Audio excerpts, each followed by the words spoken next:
Hey guys what's up, कैसे हैं आप सभी लोग। बहुत बहुत स्वागत है आप सबका आज के इस अमेजिंग से सेशन में। हम कर रहे हैं fast track taxation for CA intermediate May 23 और आज इसका 30th लेक्चर है। ऑलमोस्ट अ मंथ हम लोग लगातार करते हुए आ रहे हैं एंड आपका जोश, मेरा जोश इज जस्ट अमेजिंग।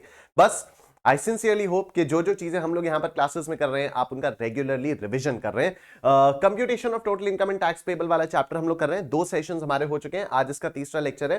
जितने भी स्टूडेंट्स यहां पर नए हैं, मेरे बारे में थोड़ी सी इन्फॉर्मेशन आप लोग यहां पर देख सकते हो। ये शेड्यूल है, रोज रात को 9 बजे यहां पर आपकी क्लास होती है मे 23 वाले स्टूडेंट्स के लिए। नवंबर 23 वाले स्टूडेंट्स के लिए एक आगरा बैच स्टार्ट हो चुका है जिसमें मेरी क्लासेस मंडे टू सैटरडे होती हैं दोपहर को 12 बजे से। ये अनअकैडमी प्लस पर होती है।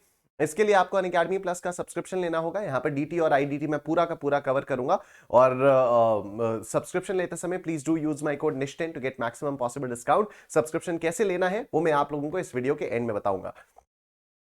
मे 23 के स्टूडेंट्स के लिए मैंने एक स्ट्रैटेजी सेशन कंडक्ट किया था जिसमें मैंने बताया था कहां से पढ़ना चाहिए, कैसे रिवीजन करना चाहिए, सिंगल ग्रुप्स या बोथ ग्रुप्स क्या कैसे करना चाहिए। उसका लिंक आपको इस वीडियो के डिस्क्रिप्शन में मिल जाएगा। डू चेक इट आउट, जिससे आपको रिवीजन करने का एक तरीका पता चलता रहे। यहां पर जितने भी सेशंस हम लोगों ने इससे रिलेटेड लिए हैं, फास्ट ट्रैक टैक्सेशन से रिलेटेड लिए हैं, उसकी एक प्रॉपर प्लेलिस्ट आप लोगों को मैं प्रोवाइड करवा चुका हूं। इस वीडियो के डिस्क्रिप्शन में आपको उसका लिंक मिल जाएगा। जो भी नोट्स मैं यहां पर यूज करता हूं उन नोट्स का भी लिंक आपको इस वीडियो के डिस्क्रिप्शन में मिल जाएगा। So you can get it out, you can get them printed और साथ साथ मेरे सॉल्व कर सकते हो। Let's get started. हम लोगों ने काफी सारे क्वेश्चंस कर लिए थे। अब जैसे कि मैंने आप लोगों को बताया था हम लोग क्वेश्चंस ही क्वेश्चंस किए जा रहे हैं। तो लेट्स गेट स्टार्टेड। बहुत सारे क्वेश्चंस हमने किए हैं कॉम्प्रिहेंसिव टाइप के और बड़ा मजा आ रहा है। और मैं आप लोगों के कमेंट्स पढ़ता हूँ सेशन खत्म होने के बाद। जो आप लोग कमेंट्स करते हो, कुछ गिने चुने स्टूडेंट्स हैं जो रोज कमेंट्स करते हैं, तो बड़ा अच्छा लगता है आपके कमेंट्स पढ़कर। Alright, let's get started now. Question number 9. From the following details, compute the total income and tax liability of सिद्धांत। क्या पूछा गया यहाँ पर? टैक्स लाइबिलिटी पूछी गई है। टैक्स लाइबिलिटी पूछी गई है, इसका मतलब क्या हुआ? अगर मान लो कोई टीडीएस, टीसीएस या एडवांस टैक्स वगैरह होगा तो क्या हम उसको माइनस करके फाइनल टैक्स पेबल निकालेंगे? नहीं, हम सिर्फ टैक्स लाइबिलिटी निकालकर छोड़ देंगे। ठीक है।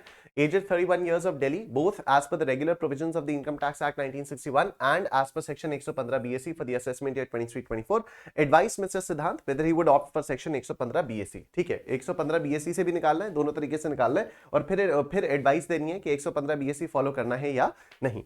तो सैलरी इंक्लूडिंग डियरनेस अलाउंस 3,35,000 की। चलो, इनकम फ्रॉम सैलरी तो आ गई। बोनस भी है, salary of servant provided by the employer, तो ये परक्विजिट हो गया। रेंट पेड बाय सिद्धांत फॉर हिज अकोमोडेशन, ये रेंट पे किया हुआ है। ओके, अगर इन्होंने रेंट पे किया हुआ है। Bills paid by the employer for gas, electricity and water provided free of cost at the above flat. ठीक है, तो ये गैस, इलेक्ट्रिसिटी, वाटर ये भी इसके परक्विजिट में आ जाएगा। ठीक है, तो 335 तो आपकी सैलरी इनकम है, 11,000 भी आपकी सैलरी इनकम है। ये सैलरी वाली यही है ना। बोनस आपकी 11,000 का, ये भी सैलरी इनकम है। Salary of servant provided by the employer, मतलब सर्वेंट जो है वो एम्प्लॉयर ने प्रोवाइड किया है, उसकी सैलरी क्या है? सर्वेंट किसने प्रोवाइड किया है? एम्प्लॉयर ने प्रोवाइड किया, तो ये परक्विजिट है। ठीक है, एम्प्लॉयर अगर आपको कोई सर्वेंट वगैरह प्रोवाइड कर देता है तो इसको परक्विजिट बोलते हैं। और उसकी क्या सैलरी जाती है? उसकी सैलरी 12,000 रुपए जाती है, तो ये भी इनके हाथ में टैक्सेबल हो जाएगी as a perquisite. Right. Rent paid by Siddhant on his for his accommodation. अब ये इसने अपने लिए रेंट पे किया हुआ है, रेंट पे किया है अपनी अकोमोडेशन के लिए। ठीक है जी, बड़ी अच्छी बात है। लेकिन इससे रिलेटेड अभी कोई इंफॉर्मेशन नहीं दी है कि हाउस रेंट अलाउंस मिल रहा है या क्या मिल रहा है। ये सारी चीजें हम लोगों को यहां पर नहीं दी हुई है। ठीक है। अच्छा, अब देखो, सिद्धांत परचेस्ड। अच्छा, रेंट पेड का में अगर मान लो ये हाउस रेंट अलाउंस वगैरह नहीं मिलेगा तो इसका डिडक्शन कहां मिलेगा? घर घर में। ठीक है, 80 जीजी में इसका रिडक्शन मिलेगा। I hope you remember 80 G was donations, 80 GG was घर घर। तो जिन लोगों को हाउस रेंट अलाउंस वगैरह नहीं मिलती है और वो अपना रेंट अगर पे करते हैं तो फिर उनको 80 जीजी में रेंट पेड का रिडक्शन मिल जाता है। आइए देखते हैं। फिर bills paid by employer for gas, electricity and water provided free of cost the above flat, तो ये भी आपका परक्विजिट्स का पार्ट बन जाएगा। गैस, इलेक्ट्रिसिटी, वाटर, तो ये भी आपकी सैलरी इनकम में आ जाएगा। ठीक। Siddhant purchased a flat in a cooperative society, cooperative housing society in Delhi for 4,75,000 rupees in April 2015, which was financed by a loan from Life Insurance Corporation of India of 1,60,000 rupees at 15% interest, his own savings of 65,000 rupees, and a deposit from a nationalized bank for 2,50,000 rupees, to whom this flat was given on lease for 10 years. क्या बात है? The rent payable by the bank was 3,500 rupees per month. The following particulars are relevant. क्या बात है? अब देखो, कमाल की बात है। सिद्धार्थ ने एक फ्लैट परचेज किया था एक कोऑपरेटिव हाउसिंग सोसाइटी में, 4,75,000 का फ्लैट था, ठीक है। अब इस 4,75,000 का पेमेंट कैसे किया गया था? 1,60,000 रुपए का तो लोन लिया था life insurance corporation of India से, ठीक है, LIC से लोन लिया था 1,60,000 का, खुद का 65,000 रुपए इसने लगाया था, और एक नेशनलाइज बैंक से डिपॉजिट लिया था, एक नेशनलाइज बैंक ने डिपॉजिट दिया था 2.5 लाख रुपए का, और फिर इसी नेशनलाइज बैंक को ये मकान किराए पर दे दिया गया था 10 साल के लिए, ठीक है। इसी नेशनलाइज बैंक को इस मकान को किराए पर दे दिया गया था 10 साल के लिए। अब ये नेशनलाइज बैंक ने अगर किराए पर लिया है तो ये किराया देगा, तो फिर ये जो है बंदे का नाम क्या है? सिद्धांत। तो सिद्धांत को rent payable by the bank was 3,500 rupees per month, ठीक है। तो जो मकान सिद्धांत ने खरीदा 2015 में खरीदा था, 4,75,000 रुपए का मकान था, तीन तरह से, तीन जगहों से इसकी फाइनेंसिंग की। एक तो 1,60,000 का लोन लिया, 65,000 खुद का लगाया, और 2.5 लाख रुपए नेशनलाइज बैंक से लिया, 2.5 लाख रुपए नेशनलाइज बैंक से लिया, फिर ये मकान उसी नेशनलाइज बैंक को किराए पर दे दिया। अब उस नेशनलाइज बैंक से सिद्धांत को किराया आ रहा है 3,500 रुपए महीने का, ठीक है। The following particulars are relevant. Municipal taxes paid by Mr. Siddhant 4,300 rupees per annum. House insurance 860. He earned 2,700 rupees in share speculation business and lost 4,200 in cotton speculation business. तो ये स्पेक्यूलेशन बिजनेस हो गया आपका। तो अगर यहाँ पर ये 2,700 rupees in share speculation business है और कॉटन स्पेक्यूलेशन बिजनेस में 4,200 का लॉस है, तो अब मेरे को एक बात बताओ, क्या कॉटन स्पेक्यूलेशन बिजनेस का 4,200 का loss share speculation business 2,700 share speculation के बिजनेस के प्रॉफिट से सेट ऑफ किया जा सकता है क्या? The answer is yes, set of किया जा सकता है। अरे सर, लेकिन स्पेक्यूलेशन बिजनेस का तो स्पेक्यूलेशन बिजनेस के साथ ही होता है। हाँ, तो हो रहा है यहां पर कॉटन स्पेक्यूलेशन बिजनेस से लॉस है, शेयर स्पेक्यूलेशन बिजनेस से प्रॉफिट है, तो एक स्पेक्यूलेशन बिजनेस का लॉस दूसरे स्पेक्यूलेशन बिजनेस के प्रॉफिट के साथ सेट ऑफ हो जा रहा है। अरे सर, लेकिन कॉटन स्पेक्यूलेशन के प्रॉफिट से होना चाहिए ना? नहीं, ऐसा थोड़ी बोला गया था कभी भी, ठीक है, ऐसा कभी नहीं बोला गया था। हमने तो ये बोला था कि स्पेक्यूलेशन बिजनेस का लॉस स्पेक्यूलेशन बिजनेस के प्रॉफिट के अगेंस्ट ही सेट ऑफ होगा और किसी टाइप के बिजनेस के अगेंस्ट सेट ऑफ नहीं होगा। अब आपने कॉटन स्पेक्यूलेशन से लॉस किया, शेयर स्पेक्यूलेशन से प्रॉफिट किया, है तो दोनों स्पेक्यूलेशन बिजनेस। तो कॉटन स्पेक्यूलेशन का लॉस जो है वो शेयर स्पेक्यूलेशन के प्रॉफिट के साथ सेट ऑफ किया जा सकता है, इसमें कोई इशू नहीं है, ठीक है। आइए आगे देखते हैं। In the year 2016-17, he had gifted 30,000 rupees to his wife and 20,000 rupees to his son who was aged 11. ठीक है, तो इसने 30,000 रुपए अपनी वाइफ को गिफ्ट किया, 20,000 रुपए इसने अपने बेटे को गिफ्ट किया। Gifted amounts were advance to mister Rajesh who was paying interest at 19% per annum. तो यहां पर क्या आ जाएगा? यहां पर आ जाएगा कि आपने प्रॉफिट, आपने एसेट ट्रांसफर कर दिया और उस एसेट से आपको इनकम वगैरह मिल रही है, ठीक है। तो वाइफ को 30,000 रुपीज किया, वाइफ को 30,000 रुपीज दिया था और वाइफ ने 30,000 रुपीज किसको दे दिया? राजेश को दे दिया। अब राजेश से ये जो 19% पर आनम का इंटरेस्ट मिल रहा है, ये किसके हाथ में क्लब होकर टैक्स होगा? ये क्लब होगा, यही सिद्धांत के हाथ में क्लब होगा, ठीक है।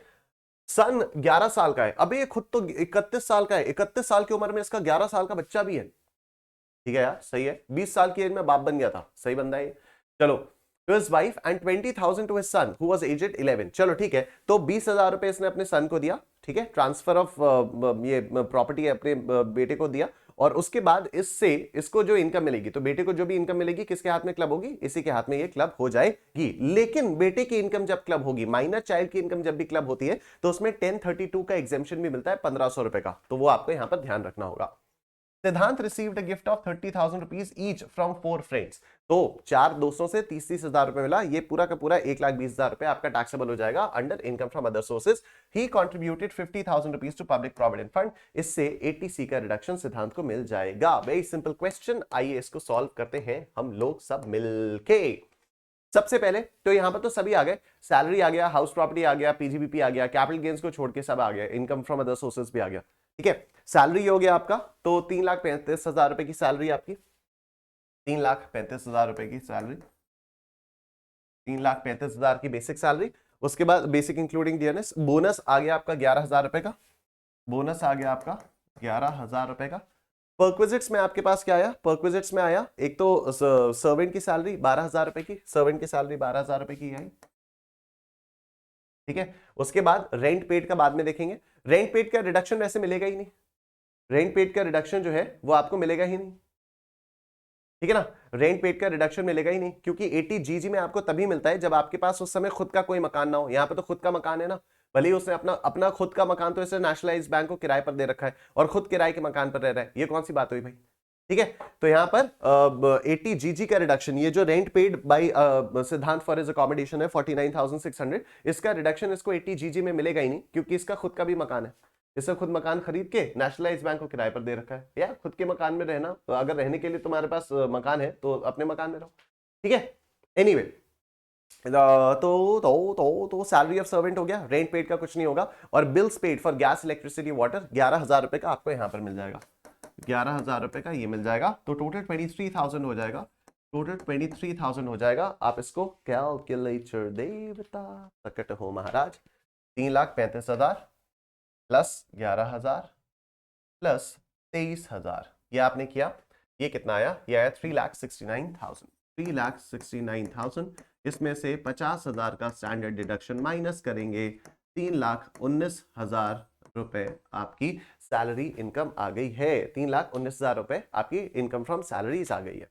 ठीक है, अब इनकम फ्रॉम हाउस प्रॉपर्टी देखते हैं, तो ग्रॉस एनुअल वैल्यू यही हो जाएगी आपकी, gross annual value, gross annual value municipal taxes paid by सिद्धांत 4,300 रुपीज पर एनम। चलो ठीक है, तो म्यूनिसिपल टैक्सेस आपकी क्या है? 4,300 रुपीज पर एनम, तो ये तो म्यूनिसिपल टैक्सेस पेड है। ठीक है, तो अभी एक काम करते हैं, देखो हाउस इंश्योरेंस का तो कोई मतलब होगा नहीं, तो ग्रॉस एनुअल वैल्यू तो आपकी यहीं से आ जाएगी, म्यूनिसिपल वैल्यू रहती, फेयर रेंट रहता, स्टैंडर्ड रेंट रहता, एक्सपेक्टेड रेंट रहता है, ये सब हम लोग तब निकालते हैं, लेकिन अभी ये सब कुछ है नहीं, तो 3,500 रुपए जो महीने का मिल रहा है उसी को ग्रॉस एनुअल वैल्यू मान लेंगे, तो ग्रॉस एनुअल वैल्यू यही 3,500 इंटू 12, 3,500 इंटू 12 ये आएगी 42,000। ठीक है, 42,000 रुपीज की आपकी ग्रॉस एनुअल वैल्यू आ गई, 42,000 की ग्रॉस एनुअल वैल्यू आ गई। तो ये म्यूनिसिपल टैक्सेस पेड कितने हुआ? 4,300 हुए, 4,300 के आपने म्यूनिसिपल टैक्सेस पे कर दिए, 4,300 के आपने म्यूनिसिपल टैक्सेस पे कर दिए, तो आपकी नेट एनुअल वैल्यू कितनी आई?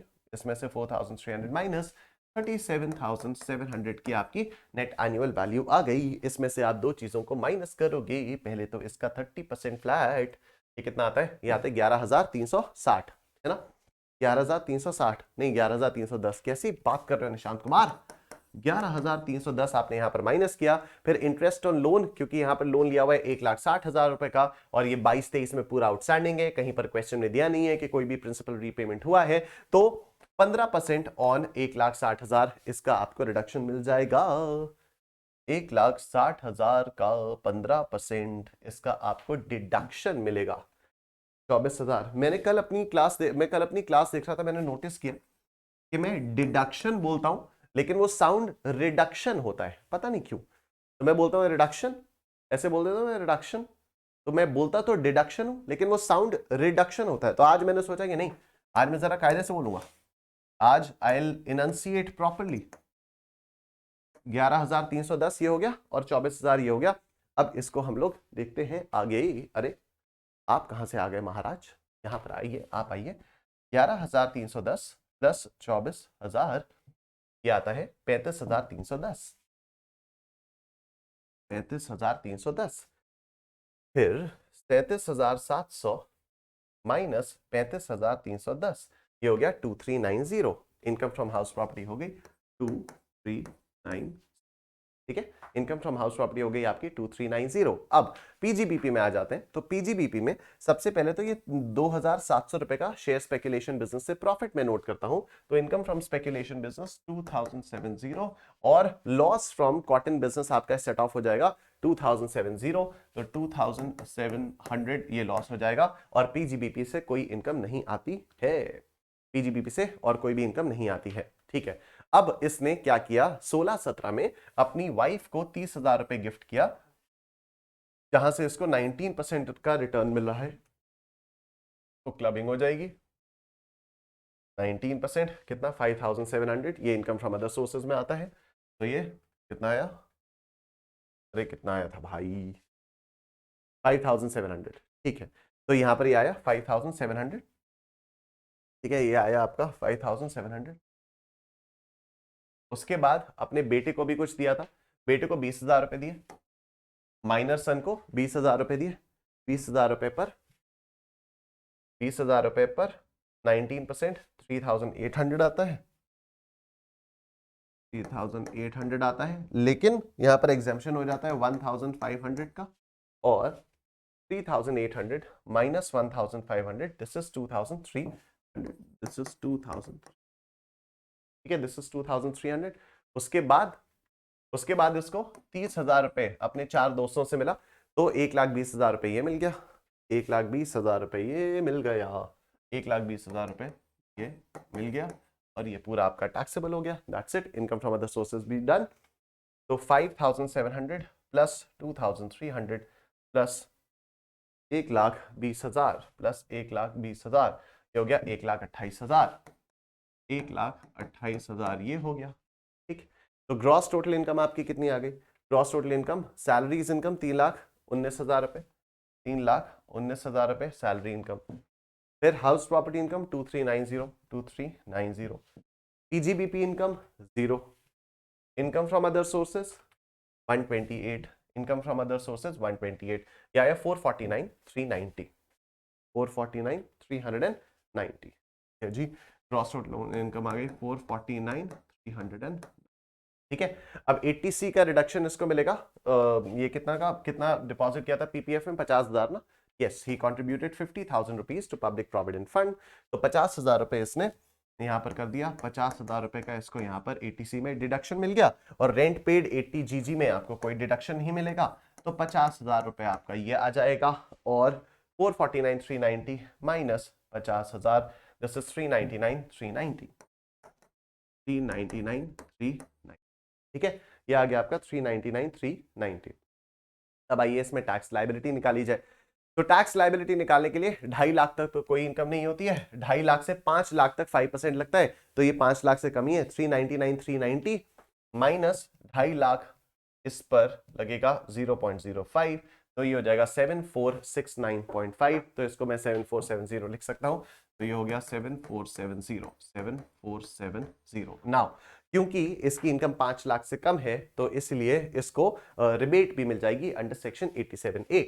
तो टैक्स लायबिलिटी कितनी है? 7470 या 12,500, विच एवर इज लोअर, 7470, तो अल्टीमेट टैक्स लायबिलिटी निकलकर आ गई निल, ठीक है, अल्टीमेट टैक्स लायबिलिटी निकलकर आ गई निल।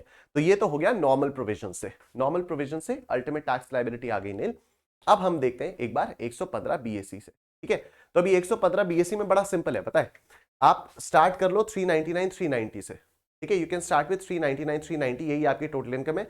जिन जिन चीजों के डिडक्शंस अलाउड नहीं है उनको आप ऐड बैक कर दो, सिंपल।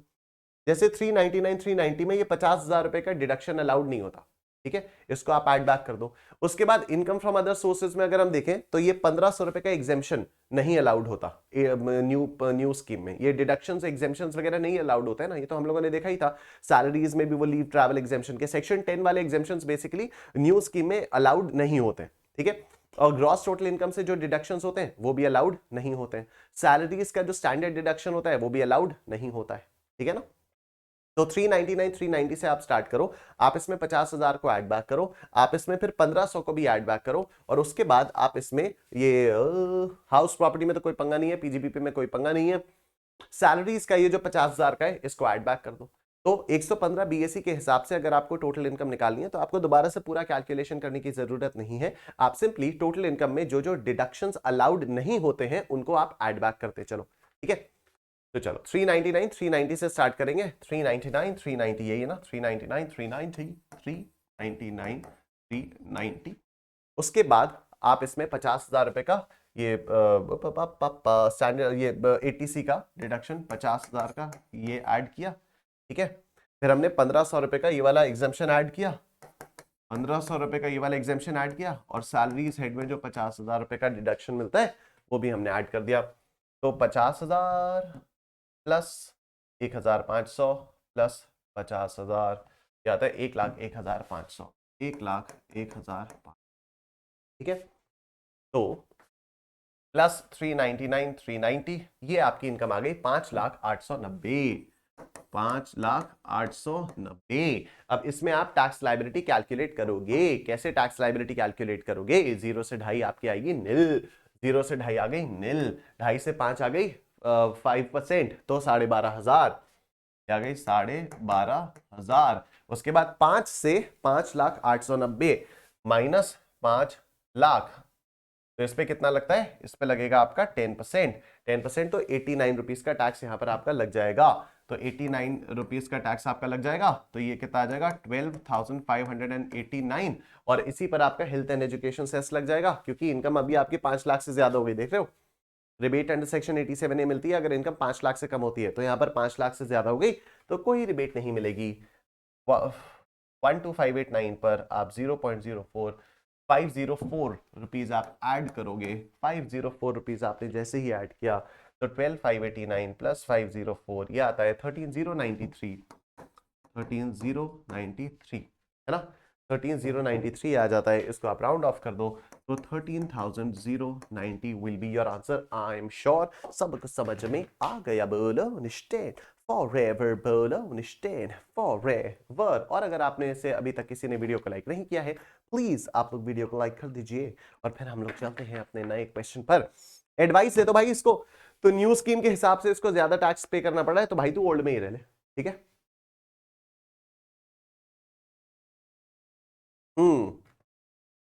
आइए सर अगला क्वेश्चन करते हैं।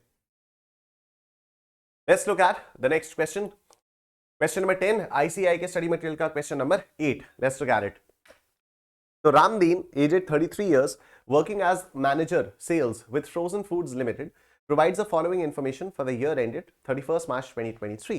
Basic salary 15,000 रुपए per month. DA 50% of it is meant for retirement benefits. तो in terms कितना है इसका 50% है, तो 12,000 रुपए per month आ गया। Commission as a percentage of turnover of the company 0.5%. Turnover of the company कितना है? Turnover of the company is 50 lakhs. Bonus 50,000. Gratuity 30,000. Own contribution to RPF 30,000. Employer's contribution to RPF 20% of the basic salary. Interest credited in the RPF account at the rate of 15% per annum 15,000. Okay. The gold ring worth 10,000 rupees was given by employer on his 25th wedding anniversary. All right, 5,000 से ज्यादा taxable हो जाएगा. Music system purchased on 1st April 2022 by the company for 85,000 rupees and was given to him for personal use. All right, इसकी 10% इसकी cost will be taxable in the hands of this बंदा. 2 old light goods vehicles owned by him were leased to a transport company against a fixed charges of 6,500 rupees per month. Books of accounts are not maintained. तो ठीक है, presumptive taxation के basis पर इस हम charges लगा देंगे. Received interest of 5,860 on bank FDRs on 24th April 2022 and interest of 6,786 net from debentures of Indian company on 5th May 2022. ठीक है, तो ये जो इंटरेस्ट ऑन बैंक एफडी है ये 5860, इसका आपको ये आईएफओएस में चार्जेबल हो जाएगा और इसका आपको कोई भी डिडक्शन नहीं मिलेगा। क्यों डिडक्शन नहीं मिलेगा एटीटीटीए में? क्योंकि यहाँ पर ये सीनियर सिटीजन नहीं है ना, 33 इयर्स का है, तो एटीटीटीए में आपको सिर्फ सेविंग्स अकाउंट के इंटरेस्ट का डिडक्शन मिलता है अप टू 5,000 रुपीज, ठीक है, नहीं 10,000 रुपीज जो भी लिमिट है।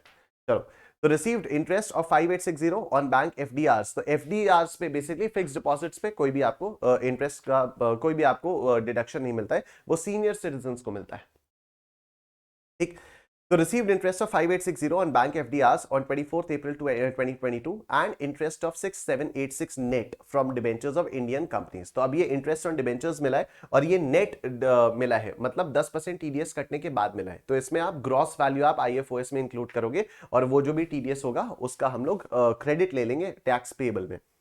Made payment by checks of 15,370 towards premium of life insurance policies and 22,500 rupees for mediclaim insurance policy for self and spouse.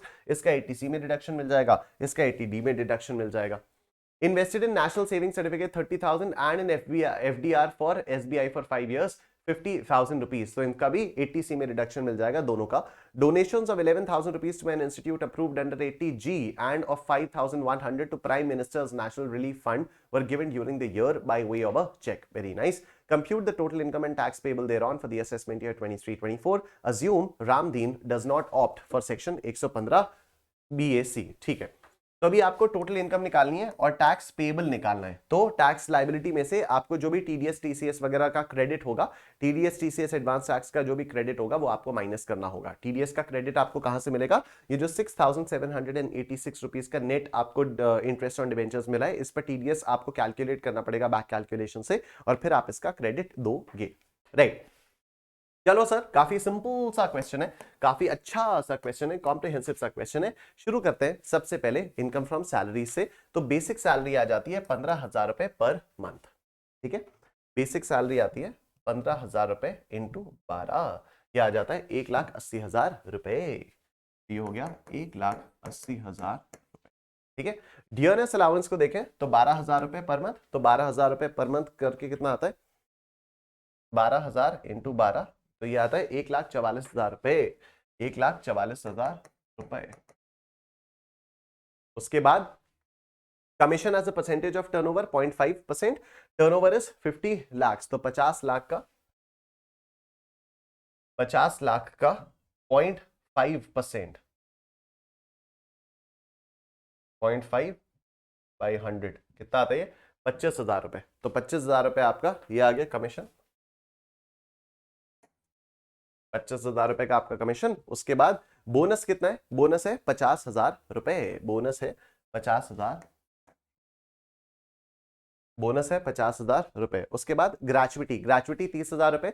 तो ग्रेचुइटी अगर at the time of during the employment मिलती है तो fully taxable होती है for all the employees. At the time of retirement अगर मिलती है तब देखा जाता है उसमें, यहाँ पर तो टैक्सेबल हो जाएगी पूरी की पूरी, क्योंकि ड्यूरिंग द एम्प्लॉयमेंट मिल रही है। तो ग्रेचुइटी हो गई आपकी कितनी, 30,000 रुपए की ग्रेचुइटी हो गई, 30,000 रुपए की ग्रेचुइटी हो गई।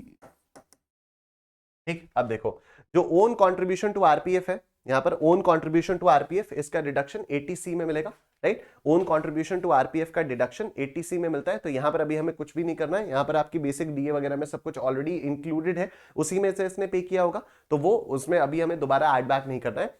Employers contribution to RPF 20% of the basic salary, तो एम्प्लॉयर्स कंट्रीब्यूशन टू आरपीएफ आपका ऐड बैक तो पूरा होगा, लेकिन इसका डिडक्शन इसको बाद में मिल जाएगा, इसमें जितना एग्जेम्प्ट होगा वो हम बाद में देखेंगे, ठीक है। तो एम्प्लॉयर ने जितना कंट्रीब्यूट किया वो तो ऐड बैक हो गई, वो तो ऐड होगा ही होगा, वो that will be included in your salary. लेकिन एम्प्लॉयर्स कंट्रीब्यूशन टू आरपीएफ में कुछ एग्जेम्पशन भी होता है ना, वो अभी हम लोग देखेंगे बाद में, ठीक है।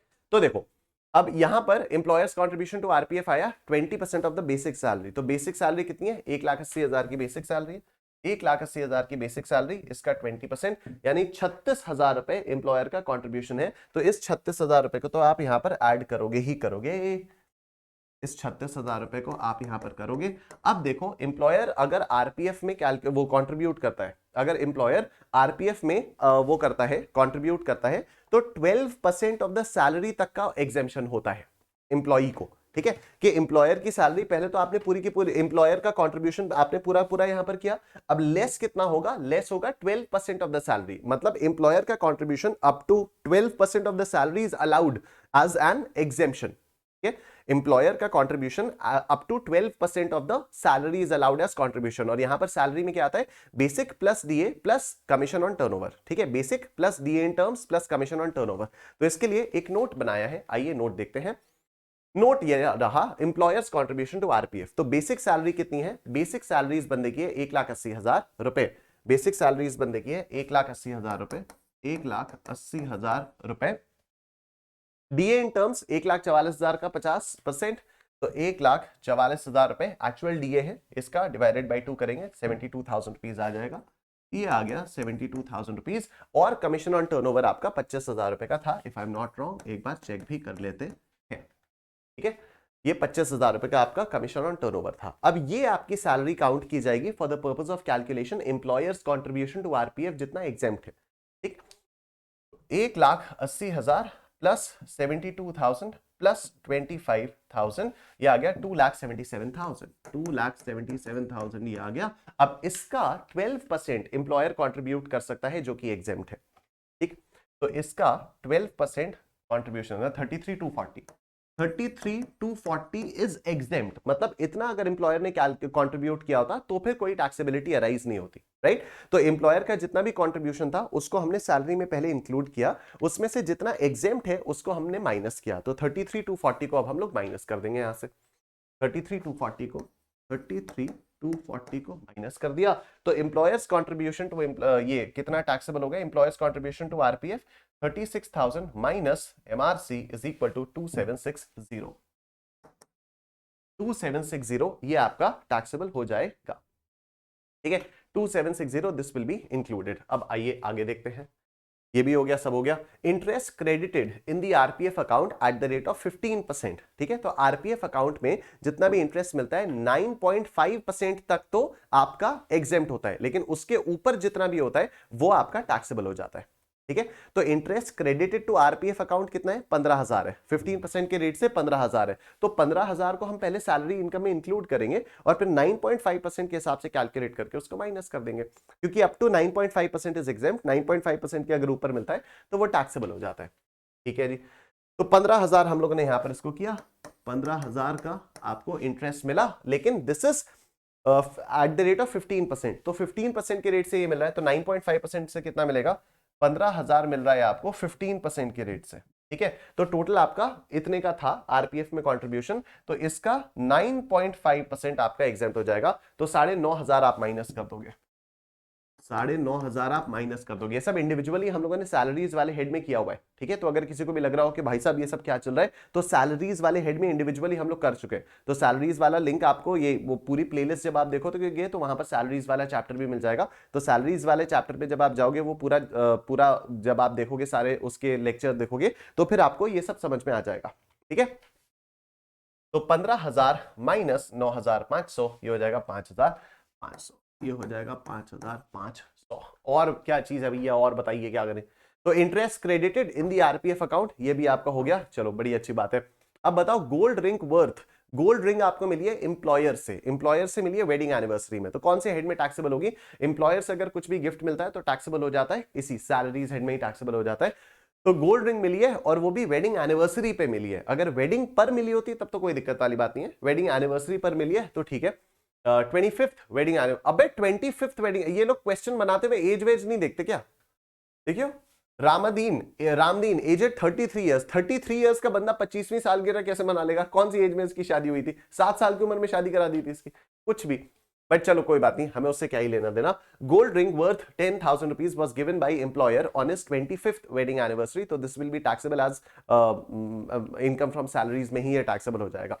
तो 10,000 रुपए यहां पर ये आपका टैक्सेबल हो जाएगा, क्योंकि इसकी वैल्यू 5,000 से एक्सीड करती है। उसके बाद भी कुछ है क्या, music system purchase on 1st April 22 by the company for 85,000 rupees was given to him for his personal use, तो इसका 10% of the cost of the asset will be taxable as perquisite, तो 8,500 यहां पर आ जाएगा। और है कुछ, two old light goods vehicles, चलो ये तो पीजीबीपी में चला जाएगा, ये आईएफओएस में चला जाएगा, ये अपना उसमें डिडक्शंस वगैरह में चला जाएगा, चलो जी और कुछ नहीं है। तो इसमें हम जितनी भी सैलरी वाला था वो सब फटाफट से ऐड कर देते हैं।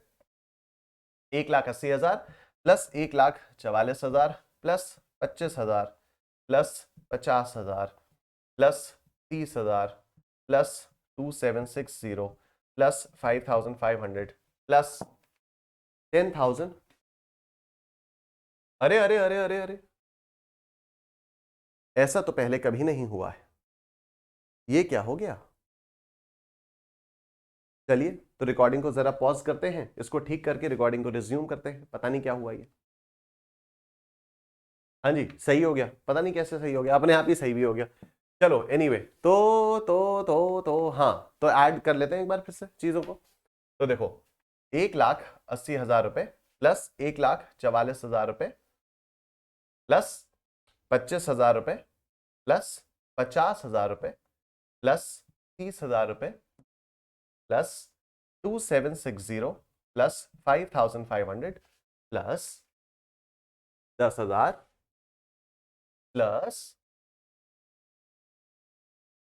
8,500, ये आता है 455,760, ठीक है, ये आता है 455,760, ठीक है जी, 455,760, 50,000, 405,760, ठीक है, 405,760। अब लाइट्स गुड्स व्हीकल्स को अगर आप लोग करोगे तो फिर ये कैसे होगा, लाइट्स गुड्स व्हीकल्स को नेक्स्ट तो यही वाली चीज है ना, लाइट गुड्स व्हीकल्स को, two old light goods vehicles owned by him were leased to a transport company against the fixed charges of 6,000 rupees per month, ठीक है। तो लेकिन लाइट गुड्स व्हीकल्स में क्या होता है, 7,500 रुपए पर व्हीकल पर मंथ के चार्जेस लगते हैं, उसी को प्रिजम्पटिव टैक्सेशन के अंदर टैक्सेबल किया जाता है। तो यहाँ पर 7,500 इंटू 12 इंटू 2 इस तरह से हो जाएगा ये, ठीक है, 7,500 इंटू 12 इंटू 2, तो ये हो जाएगा 1,80,000 रुपए। तो 1,80,000 रुपए विल बी टैक्सेबल 1,80,000 रुपए will be your PGBP income. ठीक है, अब आपके मन में अगर आ रहा है कि नहीं सर ये तो 6,500 रुपए पर मंथ पे किया है, ठीक है, कि ये तो सर 6,500 रुपए पर मंथ पर किया हुआ है, तो फिर अगर वो चाहे तो वो क्लेम कम कर सकता है। ठीक है, अगर वो चाहे तो कह सकता है कि यार मेरी इनकम तो इतनी है ही नहीं, मेरी इनकम तो सिर्फ 6,500 रुपए महीने की है, आपने 7,500 रुपए महीने की इनकम बता दी। ठीक है, तो फिर सरकार इससे बोलेगी ठीक है फिर बुक्स ऑफ अकाउंट्स बना लो, उनका ऑडिट करवा लो, ऑडिट करवाने के बाद हमें बता दो। ठीक है, तो यहां पर हम लोग यहाँ पर ये लिखा ही हुआ है कि books of accounts are not maintained, तो अगर नॉट मेंटेन्ड है तो फिर 6,500 रुपए का आपको नहीं मिलेगा, 6,500 रुपए पर आपकी इनकम नहीं काउंट की जाएगी, आपकी इनकम 7,500 रुपए पर ही काउंट की जाएगी। ठीक, received interest of 5,860 on bank FDRs on 24th April 2022, तो ये आपका टैक्सेबल हो जाएगा under the head income from other sources. तो कौन सा है? 5,860 फिक्स डिपॉजिट रिसीट्स का, 5,860 फिक्स डिपॉजिट्स का 5,860 and interest of 6,786 net from the debentures of Indian companies on 5th May 2022। ठीक है, अब ये नेट फिगर है, मतलब ये 90% है, क्योंकि 10% टीडीएस कटने के बाद मिला है, नेट फिगर है ना, तो 10% टीडीएस कटने के बाद मिला है, तो दिस इज व्हाट 90%। तो अगर फुल आपको निकालना है तो कितना आएगा? 6,786 डिवाइडेड बाई 90%, ये आता है आपका 7,540। तो इनकम फ्रॉम अदर सोर्सेज में इंक्लूड कितना करोगे आप? 7,540। इसका मतलब है टीडीएस कितना कटा है? 7,540 माइनस 6,786 टीडीएस कटा है 754 रुपीज। ठीक है, 754 रुपीज का टीडीएस कटा है, सही बात है। तो 7,540 इज ग्रॉस अमाउंट। अब ये ग्रॉस अमाउंट आया कैसे, एक बार फिर से देख लो। 6,786 इज 90%, क्योंकि 10% टीडीएस कटने के बाद मिला है आपको, राइट? तो 6,786 इज व्हाट 90%, तो डिवाइडेड बाय 0.9, तो ये आ जाएगा 7,540। इसी का 10% टीडीएस कटा है, 754 रुपए का टीडीएस का क्रेडिट है। ठीक है, तो यहां पर इनकम फ्रॉम अदर सोर्सेज में इंक्लूड कितना होगा? इनकम फ्रॉम अदर सोर्सेज में इंक्लूड होगा 7,540, और कितना आ गया ये? Plus 5,860, this is what 13,400, this is 13,400। ये इनकम फ्रॉम अदर सोर्सेज भी आपकी निकल कर आ गई है। ठीक है, तो ग्रॉस टोटल इनकम देख लेते हैं। ग्रॉस टोटल इनकम कितना आएगा? ये आएगा 4,05,760, 4,05,760 प्लस पीजीबीपी इनकम 1,80,000 रुपए, प्लस आईएफओएस इनकम 13,400 रुपए, 13,400 रुपए। आईएफओएस इनकम 599,160 आ गया, तो ग्रॉस टोटल इनकम आ गया 599,160। ठीक है, 599,160 आ गया। अब डिडक्शंस अंडर चैप्टर 6A अगर हम लोग देखते हैं तो इसमें क्या क्या आएगा, आइए सबसे पहले तो own contribution to RPF, own contribution to RPF 30,000 रुपए का आपको डिडक्शन मिल जाएगा। ठीक है, तो यहां पर आपको एटीसी में डिडक्शन मिलेगा। ओन कंट्रीब्यूशन टू आरपीएफ 30,000 रुपए का एटीसी में ये वाला डिडक्शन मिला। और उसके बाद क्या डिडक्शन हुआ यहां पर? और कुछ नहीं बचा, इंप्लॉयर्स कंट्रीब्यूशन कुछ नहीं हुआ। इंटरेस्ट क्रेडिटेड, क्या इंटरेस्ट का आपको कोई क्रेडिट वगैरह मिलेगा? यहां पर इंटरेस्ट का आपको डिडक्शन मिलेगा नहीं, क्योंकि इंटरेस्ट का डिडक्शन हम लोगों ने ऑलरेडी ले लिया ना, उसमें सैलरीज वाले हेड में ही 9.5% तक का हम लोग डिडक्शन ले चुके हैं ना इंटरेस्ट का, जो एग्जेम्प्ट होता था। तो अब यहां पर और कुछ नहीं करेंगे। Employer's contribution to RPF, employer's contribution to RPF में भी जो भी एग्जेम्पशन था वो हम लोगों ने सैलरीज के अंदर ही देख लिया, तो यहां पर दोबारा से एटीसी में कोई डिडक्शन नहीं मिलेगा। गोल्ड रिंग कुछ नहीं होगा, म्यूजिक परचेज, म्यूजिक सिस्टम कुछ नहीं होगा, लाइट गुड्स व्हीकल्स कुछ नहीं होगा, made payment of cheques of 15,370 towards premium of life insurance policies, तो ये 15,370 का आपको एटीसी में डिडक्शन मिलेगा। 15,370 का एटीसी में आपको ये वाला डिडक्शन मिला। ठीक है, और उसके बाद ये जो 22,500 मेडिक्लेम इंश्योरेंस पॉलिसी का है, ये तो आपको 80D में रिडक्शन मिलेगा। क्या कुछ और भी था एटीसी में? हाँ, ये एनएससी था, और ये 50,000 का ये वाला डिडक्शन था। ठीक है, तो 30,000 का एनएससी और 50,000 का फिक्स डिपॉजिट जो आपने बनाई है, इसका भी डिडक्शन आपको मिल जाएगा। तो एनएससी में 30,000 का डिडक्शन, एनएससी में 30,000 का डिडक्शन और 50,000 का डिडक्शन आपको यहां पर। ठीक है, अब ये टोटल एटीसी वाला कितना हुआ? कुछ और तो नहीं था एटीसी वाला, नहीं, ये डोनेशंस वाला तो एटीजी और वो सब बात की बात है। ठीक है, तो एटीसी वाले टोटल डिडक्शंस कितने हो गए? 30,000 के ये डिडक्शन हुआ, प्लस 15,370 प्लस 30,000 प्लस 50,000 कितना आता है? 125,370। वाह क्या बात है, 125,370 पूरा का पूरा डिडक्शन आपको मिल भी जाएगा। 125,370, 125,370 इसका आपको पूरा का पूरा डिडक्शन मिल भी जाएगा। अब 80D का डिडक्शन लो, 80D का डिडक्शन आपको मिलेगा 22,500 mediclaim insurance policy, 22,500 mediclaim insurance policy का 22,500 है ना, 22,500 आपको ये वाला डिडक्शन मिल गया 80D में। ठीक है, 22,500 आपको 80D में ये वाला डिडक्शन मिल गया है। अब देखो, अब आइए इधर करते हैं।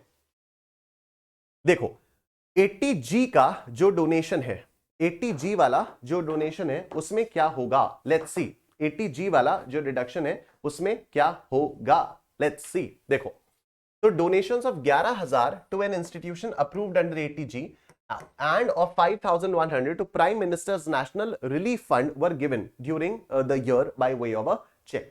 ठीक है, तो 11,000 रुपए का 80G के अप्रूव्ड इंस्टीट्यूशन में दिया गया और 5,100 prime ministers national relief fund के लिए दिया गया। तो prime minister national relief fund के लिए जो दिया गया, इसमें तो 100% का डिडक्शन अलाउड है विदाउट क्वालिफाइंग लिमिट। 100% का डिडक्शन अलाउड है, नो क्वालिफाइंग लिमिट का। ठीक है, लेकिन यहां पर ये जो 11,000 रुपए है अप्रूव्ड अंडर सेक्शन 80G, इसको हम लोग ये मानेंगे, इसको हम लोग मानेंगे कि 50% इज अलाउड है, 50% अलाउड है सब्जेक्ट टू क्वालिफाइंग लिमिट। ठीक है, तो जो डोनेशन ऑफ 11,000 रुपए to an institute approved under section 80G होता है, इसमें माना जाता है कि 50% इसमें आपको इसका डिडक्शन अलाउड होगा subject to qualifying limit. Even though यहां पर स्पेसिफाइड नहीं है कि कौन से वाले में किया गया, बस इतना लिखा हुआ है donations of 11,000 to an institution approved under section 80G। तो इसमें कुछ भी हो सकता है, लेकिन फिर भी इसको जब सॉल्व करने हम लोग चलते हैं तो यही माना जाता है कि 50% इसका डिडक्शन अलाउड होगा सब्जेक्ट टू क्वालिफाइंग लिमिट। और यहां prime ministers national relief fund में तो ये आपको पता ही है, ये तो उसमें आ गया था 100% नो क्वालिफाइंग लिमिट में। ठीक है, तो अब 100% नो क्वालिफाइंग लिमिट में आपका आ गया 5,100 रुपीज का prime ministers national relief fund का, और 11,000 रुपए का डोनेशन आपका होगा, सब 50% का आपको डिडक्शन मिलेगा सब्जेक्ट टू क्वालिफाइंग लिमिट। तो पहले क्वालिफाइंग लिमिट निकालेंगे, पहले क्वालिफाइंग लिमिट निकालेंगे, फिर उसको देखेंगे कि उसमें क्वालिफाइंग लिमिट और 11,000 विच एवर इज लोअर, तो उसमें विच एवर इज लोअर जो भी होगा उसका आपको 50% का डिडक्शन मिल जाएगा। ठीक है, अगर क्वालिफाइंग लिमिट लोअर होगी तो उसका 50% डिडक्शन मिलेगा, अगर ये 11,000 लोअर होगा तो उसका 50% का आपको डिडक्शन मिलेगा। राइट, अब ये क्वालिफाइंग लिमिट कैसे आती है, ये आती है 10% ऑफ एडजस्टेड टोटल इनकम। ठीक है, ये आती है 10% ऑफ एडजस्टेड टोटल इनकम। अब एडजस्टेड टोटल इनकम कैसे आती है कि आप ग्रॉस टोटल इनकम में ऐड बैक कर दोगे, ग्रॉस टोटल इनकम में आप ग्रॉस टोटल इनकम से आप लेस करोगे deductions under sections 80C to 80G, 80C to 80U except section 80G। ठीक है, तो आपकी एडजस्टेड ग्रॉस टोटल इनकम आ जाएगी। अब एडजस्टेड ग्रॉस टोटल इनकम आ जाएगी, उसका 10% आपका क्वालिफाइंग लिमिट। ठीक है, तो आइए सर देखते हैं इसको हम, लेट्स सी। देखो, तो यहां पर क्या हुआ, ये हम इसके लिए टैक्स लायबिलिटी देखेंगे, डोनेशंस अंडर सेक्शन 80G के लिए नोट नंबर 3 देखते हैं। नोट नंबर 3 देखो, तो ग्रॉस टोटल इनकम आपकी कितनी है, ग्रॉस टोटल इनकम है 599,160। ग्रॉस टोटल इनकम है 599,160। 599,160 की आपकी ग्रॉस टोटल इनकम है। ठीक है, deductions under section 80C to 80U except for ये दिस, तो 125,370, 125,370 प्लस 22,500, ये आता है 147,870, 147,870। इसको माइनस करो तो आपके पास एडजस्टेड ग्रॉस टोटल इनकम आती है 599,160 माइनस 147,870, ये आ गया आपका 451,290, ये आया 451,90। ठीक है, ये आ गया आपका 451,290। अब इसका 10% आप लोगे तो 45,129, 45,129, और आपने कितना किया है, 11,000 किया है, लोअर क्या आया, 11,000 आया, तो डिडक्शन किसका मिलेगा, 11,000 का आपको डिडक्शन मिल जाएगा। तो 5,500 ये हो जाएगा, 5,500 ये हो जाएगा। तो this was 50% subject to qualifying limit. ठीक है, 50% सब्जेक्ट टू क्वालिफाइंग लिमिट। तो यहां पर क्वालिफाइंग लिमिट आपकी आई 45,129, इसमें से आपने ये देखा तो विच एवर इज लोअर में 11,000 लोअर हो गया, इसमें इसका आपको अब 50% का डिडक्शन मिल जाएगा, और जो prime ministers national relief fund है उसमें 100% का आपको डिडक्शन मिल जाएगा 5,100 का विदाउट एनी क्वालिफाइंग लिमिट। तो 5,500 प्लस 5,100 ये हो गया 10,600, ये हो गया 10,600। 10,600 रुपए का डिडक्शन आपको यहां पर मिल जाए, 10,600 का डिडक्शन आपको मिल जाएगा। ठीक, प्लस 22,500 प्लस 125,370, ये हो गया 158,470। ठीक है, कितना हो गया ये, 158,470 हो गया, 158,470। 470। तो आपकी जो टोटल इनकम है वो कितनी आएगी? 599,160, 599,160 माइनस एमआरसी 440,690, 446, ठीक है, 440,690 ये आपकी टोटल इनकम आ गई। अब इस पर टैक्स लायबिलिटी निकलेगी, तो tax liability up to 2.5 lakh तो नील आ जाएगी। उसके बाद 2.5 लाख से लेकर 5 लाख तक 5% होती है, तो ये माइनस 2.5 लाख, इसका 5%, कितना आया ये? 9535, क्या है? 9535, ठीक है ना, 9535, 9535, ठीक। तो इस पे rebate under section 80 GB, rebate under section 87A मिल जाएगा। तो रिबेट अंडर सेक्शन 87A क्यों मिलेगा? क्योंकि 440,690 5 लाख से कम है।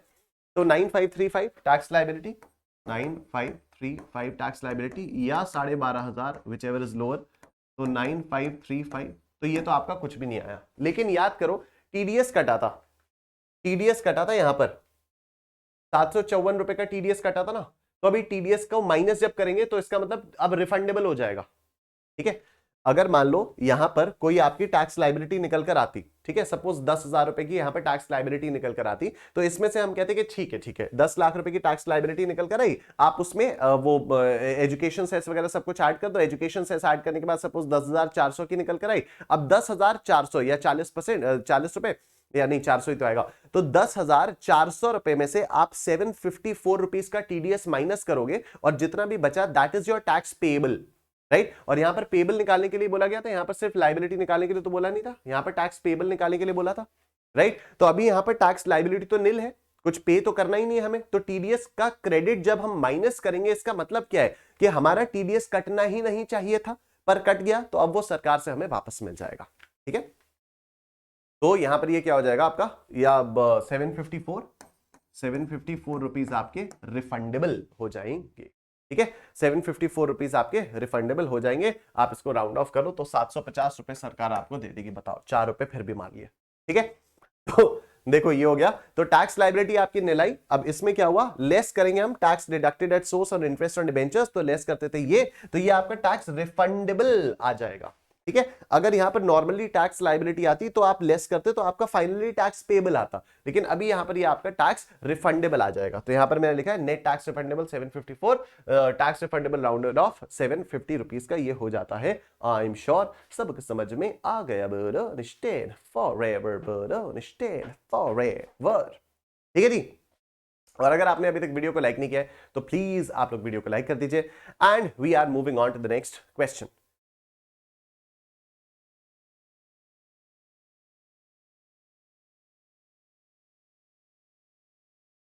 देखो sir, from the following particulars furnished by Mr. X for the year ended 31st March 23, you are requested to compute his total income and tax payable for the assessment year 23-24, assuming that he does not opt for paying tax under section 115 BSE. Mr. X retired on 31st December 2022 at the age of 58 after putting in 26 years, 1 month of service from a private company at Mumbai. Oh my God! चलो जी, बड़ी अच्छी बात है। तो 58 years के हैं, retire हो गए, 31 दिसंबर 2022 को रिटायर हो गए। 26 साल काम किया, 26 साल 1 महीना काम किया है इन्होंने इस कंपनी में, अच्छी बात है। He was paid a salary of 25,000 rupees per month and a house rent allowance of 6,000 rupees per month. He paid rent of 6,500 rupees per month during the tenure of service. चलिए, बड़ी अच्छी बात है। Salary 25,000 मिल रही थी, HRA भी मिल रहा था 6,000 रुपए का। On retirement, he was paid a gratuity of 3,50,000 rupees. Retirement के टाइम पे gratuity मिली 3.5 लाख की। He was covered by the Payment of Gratuity Act. Mr. X had not received any other gratuity at any point in time earlier other than this gratuity. He had accumulated leave of 15 days per annum during the period of his service. This was encashed by Mr. X at the time of his retirement. A sum of 3,15,000 rupees was received by him in this regard. His average salary for the last 10 months may be taken as 24,500. Employer allowed 30 days leave per annum. क्या बात है, पूरा salary इसका revision होते जा रहा है यहाँ पर। After retirement, he ventured into textile business and incurred a loss of 80,000 rupees for the period up to 31st March 23. क्या बात है, नौकरी से छूटे, नौकरी से रिटायर हुए और टेक्सटाइल बिजनेस में वेंचर कर लिया और इनिशियली 3 महीने में लॉस हो गया तो चलता है, बड़ी अच्छी बात है। Very good, very good. क्या नाम है आपका? Mister x. Very good mister x. Mister x के लिए एक बार आप और मैं ताली बजा देते हैं। Mr. X has deposited 1 lakh rupees in public provident fund 80C. Oh my God, that's it. बस इतना सही है। चलो ठीक है, आइए फिर तो इसमें कुछ करना ही नहीं है, बस इनकम फ्रॉम सैलरीज है, पीजीबीपी है, और बस इनकम फ्रॉम सैलरीज है और पीजीबीपी है। ठीक, आइए सर देखते हैं। तो ये रिटायर हुए 31 दिसंबर 2022 को, यानी 9 महीने की सैलरी मिली होगी, और 9 महीने की सैलरी कितनी होगी? 9 इंटू 25,000 रुपीज पर मंथ। ठीक है, तो 25,000 इंटू 9, 25,000 इंटू 9, 25,000 इंटू 9 ये आता है 2,25,000, 2,25,000 रुपए ये आपका आ जाता है। ठीक, उसके बाद और क्या हुआ?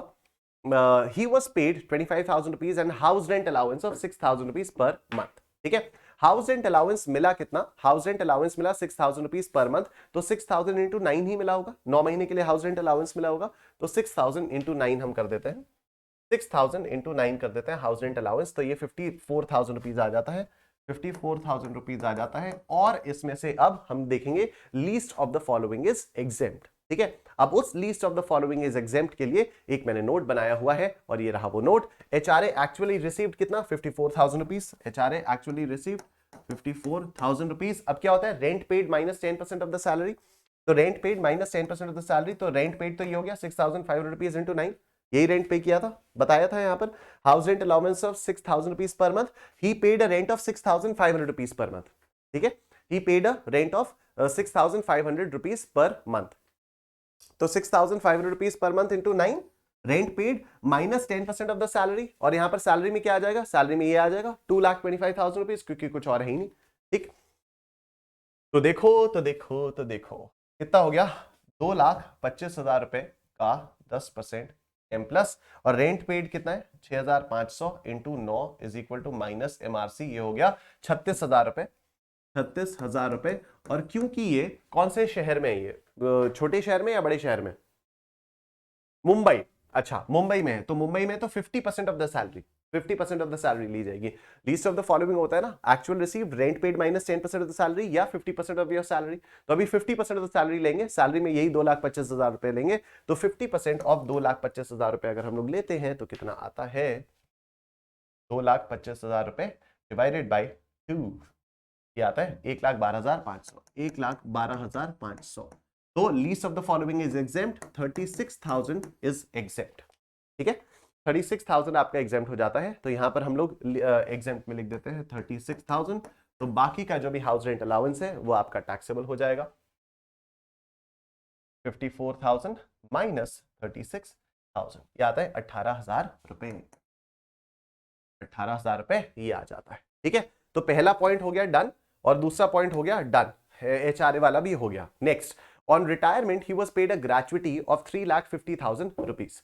रिटायरमेंट के समय पर ग्रेचुइटी मिली 3,50,000 रुपए की। ठीक है जी, he was covered by payment of gratuity act. Mr. X had not received any other gratuity at any point in time or any point of time earlier other than his gratuity. ठीक, अब gratuity में क्या करेंगे हम लोग? Gratuity में पहले तो देखो 3,50,000 हम यहां पर तो कर ही देते हैं, एक्चुअल अमाउंट रिसीव्ड 3,50,000 यहां पर कर देते हैं, और अब इसमें से भी least of the following is exempt हो जाता है। ठीक है, और ये क्योंकि पोगा एम्प्लॉय है, ये पेमेंट ऑफ ग्रेचुइटी एक्ट में कवर्ड है, तो 15/26 into salary of the last month.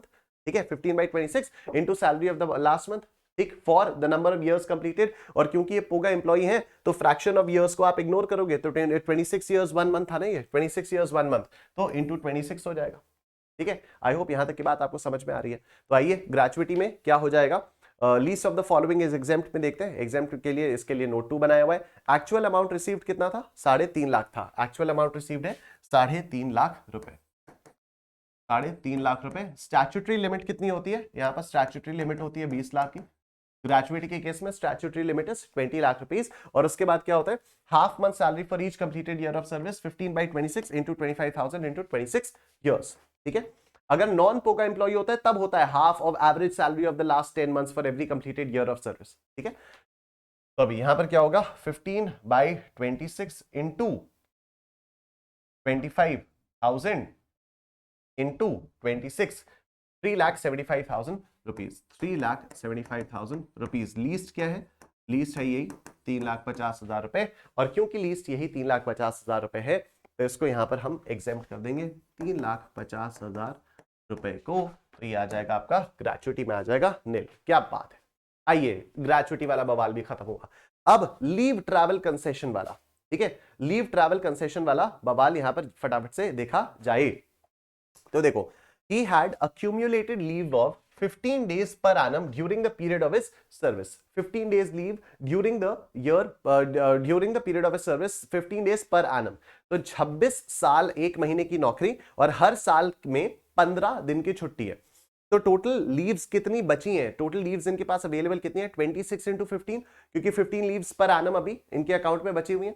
ठीक है, तो leaves he had accumulated leaves of 15 days per annum during the period of his service, मतलब हर साल के लिए 15 छुट्टियां अभी बची हुई हैं, accumulated हैं, मतलब हर साल 15 दिन की ही छुट्टी ली इन्होंने, हर साल 15 दिन की छुट्टी ली। कैसे बता रहा हूं मैं 15 दिन की छुट्टी ली, क्योंकि यहां पर लिखा ना employer allowed 30 days leave per annum, और लॉ के हिसाब से भी 30 दिन की ही लीव्स अलाउड होती हैं एक साल में। तो एम्प्लॉयर ने 30 दिन की छुट्टियां दी एक साल में, और इन्होंने 30 ही दिन की छुट्टियां ली, इन्होंने 15 दिन की छुट्टियां ली हर साल, और 15 दिन की छुट्टियां इन्होंने बचा कर रखी हुई हैं। अब इन 15-15 दिनों की छुट्टियां जो पिछले 26 सालों से बचा कर रखी हुई हैं, इनके लिए पैसा मांग रहा है, अच्छी बात है। This was encashed by Mr. X at the time of his retirement. A sum of 3,15,000 rupees was received by him in this regard. Average salary for the last 10 months may be taken as 24,500. ये काम अच्छा किया कि average salary दे दी आपको last 10 months की। ठीक है, तो देखो मिला कितना, 3,15,000 रुपए मिला। तो लीव एनकैशमेंट में 3,15,000 रुपए आपको मिला, 3,15,000 रुपए मिला, और एग्जेम्पशन के लिए एक नोट बनाया हुआ है। आइए ये वाला नोट में देखते हैं। तो एक्चुअल अमाउंट रिसीव्ड कितना है, 3,15,000। एक्चुअल अमाउंट रिसीव्ड में कितना है, 3,15,000 रुपए। और लीव एनकैशमेंट के लिए स्टैट्यूटरी लिमिट कितनी है, स्टैट्यूटरी लिमिट है 3 लाख रुपए की। ठीक है, अब इसमें अब आपको क्या करना होता है, अब आप करते हो 10 मंथ्स की सैलरी, तो 10 into average salary of the last month, तो ये 2,45,000 ये आ जाता है, 2,45,000 ये आ जाता है। और उसके बाद आ जाता है leave credit into average salary. ठीक है, leave credit into average salary. तो देखो, cash equivalent of leave standing at the credit of the employee based on the average salary of the last 10 months, maximum 30 days per year of service. ठीक है, तो leave credit in months हमें calculate करना होता है। तो leave credit in months कैसे आएगा, तो उसके लिए बनाया हुआ है कि 30 डेज के लीव्स अलाउड थी, तो 780 दिन की लीव्स आपको अलाउड थी। इसमें से लीव ली कितनी, 15 दिन पर साल ली, तो फिर 390 डेज की लीव्स ले ली, मतलब 390 डेज की लीव्स अभी भी आपके पास बाकी है, क्रेडिट में पड़ी हुई है। ठीक है, अक्यूमुलेटेड लीव्स है ना, 15 दिन पर ईयर की और 26 सालों की, तो इतने दिनों की लीव्स आपके पास अभी भी अक्यूमुलेटेड है। इसको अगर मंथ्स में कन्वर्ट किया तो 13 आया, और उसके बाद इसको जब आपने एवरेज सैलरी 24,500 से मल्टीप्लाई किया तो 3,18,500 रुपए आ गया है। ठीक है, यही आता है leave credit into average salary per month on the basis of last 10 months. तो ये आ गया 3,18,500 रुपए, 3,18,500 रुपए। Least of the following exempt हो जाएगा, 2,45,000 का आपको एग्जेम्पशन मिल जाएगा।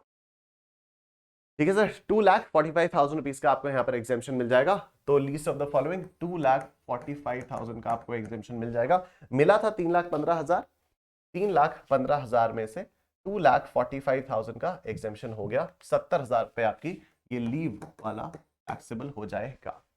ठीक है, 70,000 रुपए आपका लीव वाला टैक्सेबल हो जाएगा। और क्या हुआ, चलो ये भी खत्म हो गया। आफ्टर रिटायरमेंट ही वेंचर्ड इनटू टेक्सटाइल बिजनेस, और फिर ये 10,000 रुपए पब्लिक प्रोविडेंट फंड में डिपॉजिट कर दिए। चलो बड़ी अच्छी बात है कि अब और सैलरी से रिलेटेड कुछ नहीं है, सैलरी वाले को हम लोग टोटल कर देते हैं।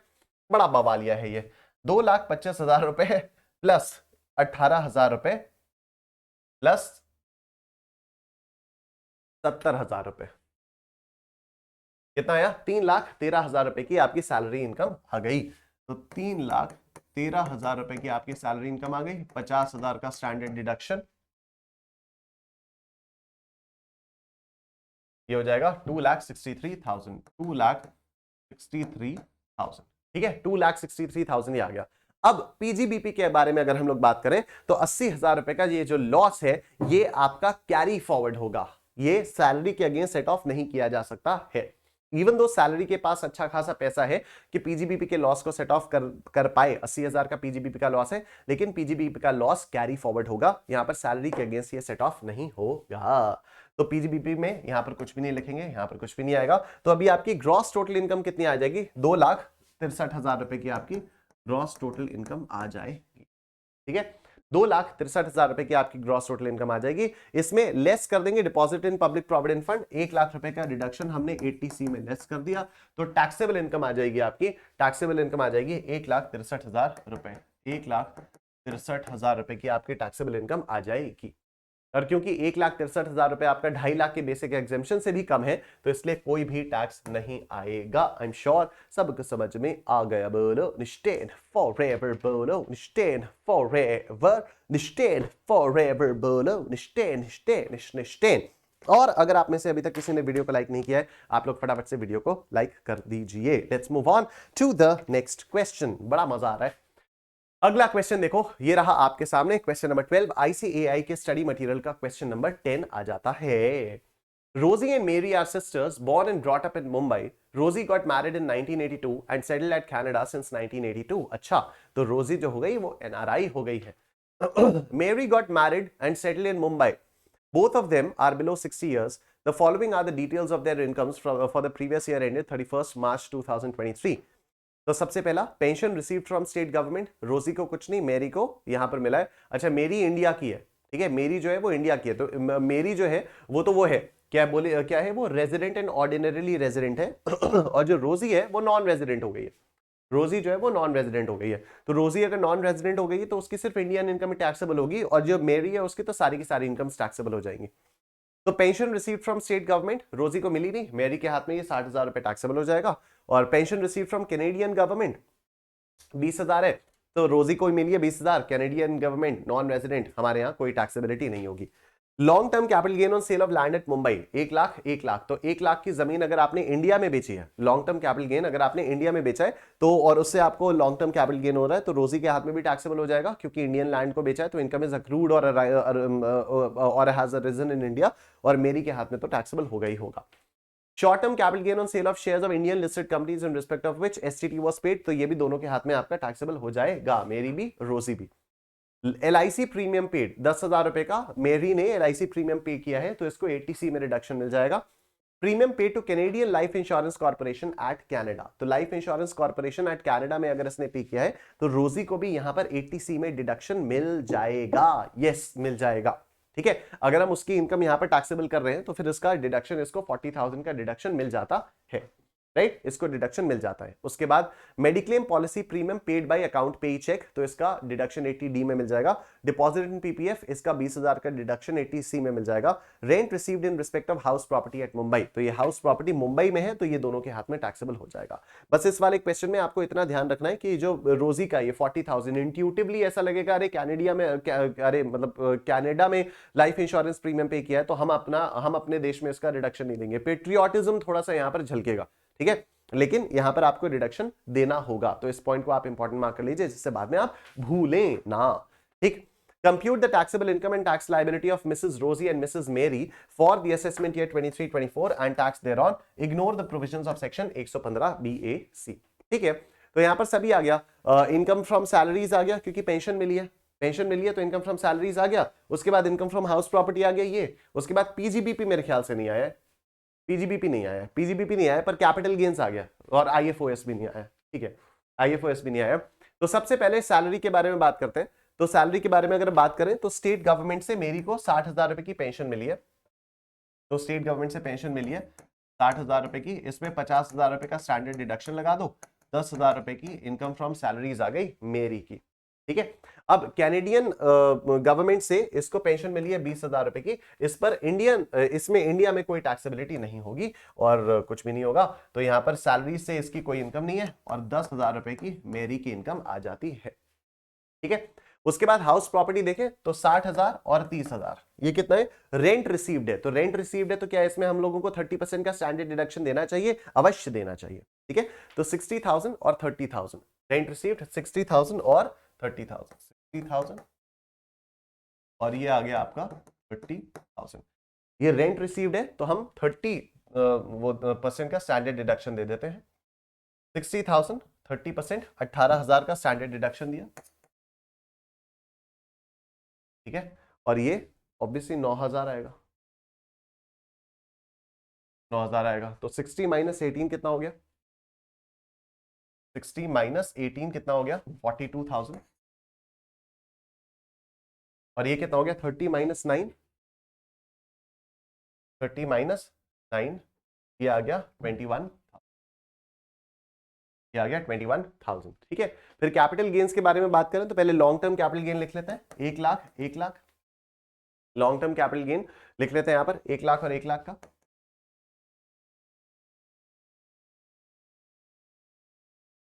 फिर शॉर्ट टर्म कैपिटल गेन देख लेते हैं, तो शॉर्ट टर्म कैपिटल गेन 20,000 और 2.5 लाख।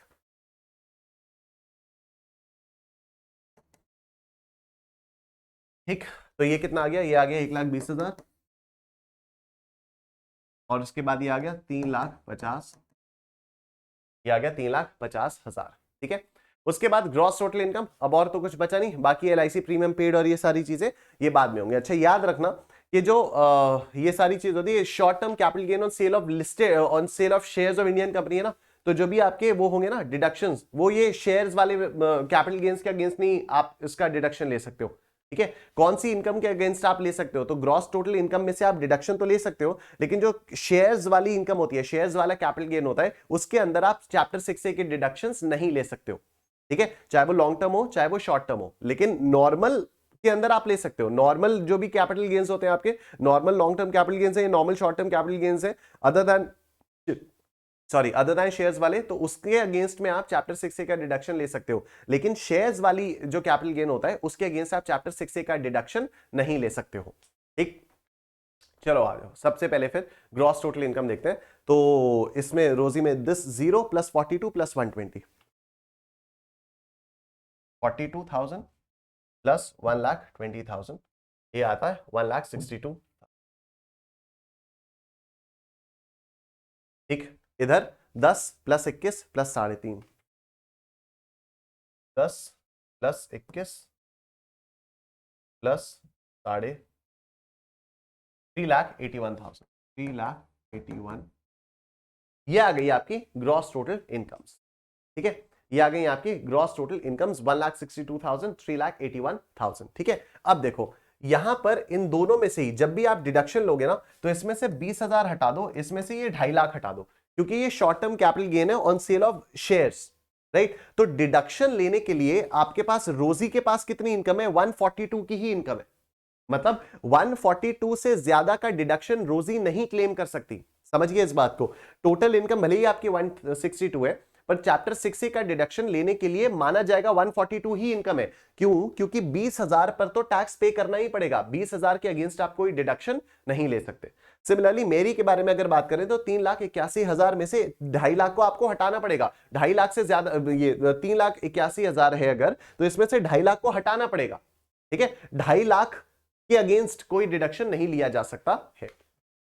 चलो देखते हैं, तो यहां पे डिडक्शन कितने अमाउंट में से लिया जा सकता है, यहां पर डिडक्शन 1,42,000 रुपीज में से लिया जा सकता है, बिकॉज 20,000 के अगेंस्ट कोई डिडक्शन नहीं मिलेगा, राइट। अच्छा, अब इन्होंने किया कितना, इन्होंने ये 40,000 रुपया ही इन्वेस्ट किया इन्होंने बस।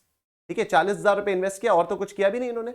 रोजी ने तो सिर्फ 40,000 रुपए ही इन्वेस्ट किया, 40,000 रुपए लाइफ इंश्योरेंस कॉर्पोरेशन में इन्वेस्ट किया, और तो कोई दिक्कत वाली बात ही नहीं है। तो 40,000 रुपए का रिडक्शन बहुत आराम से रोजी को मिल जाएगा।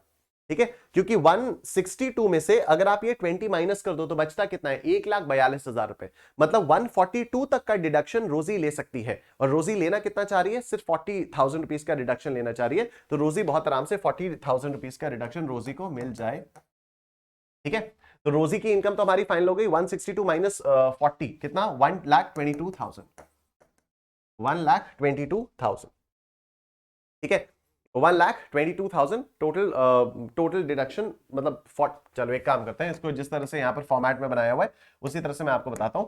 टोटल डिडक्शन चाहिए कितने, 40,000 के चाहिए, और 40,000 का ही डिडक्शन ये ले भी सकती है। देखो टोटल डिडक्शंस अवेलेबल रोजी के केस में देखा जाए तो 40,000 का ही डिडक्शन अवेलेबल है।